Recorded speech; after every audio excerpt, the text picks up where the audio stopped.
দরকার কোন দিন আপনি বলতে তো আসতে পারেন না কেন আসতে তো খালি আম চলে আইও যে লেডি গো আস্তে আস্তে কেন বলবে তাতে তুই বড় করতে আছে না না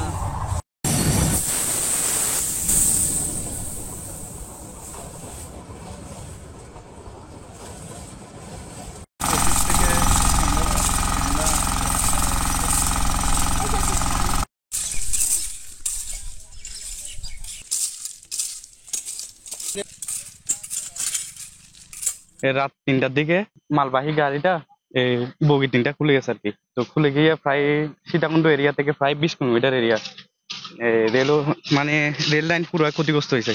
তো এই ক্ষেত্রে ঢাকা চট্টগ্রাম মুখী যতগুলো গাড়ি আছে সীতাকুণ্ড এরিয়াটা এক লাইনে চলাচল করতে হইতেছে।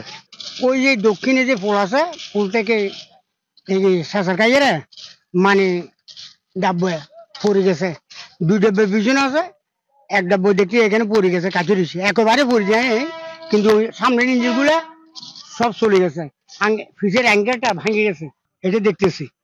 কিন্তু এই ধরনের ঘটনা জীবন আর হয় নাই। ওই পাকিস্তান হলে একবার হচ্ছিল, আর এখন এবার এই বয়সে দেখতেছি এই একটা দেখার জন্য আসছি।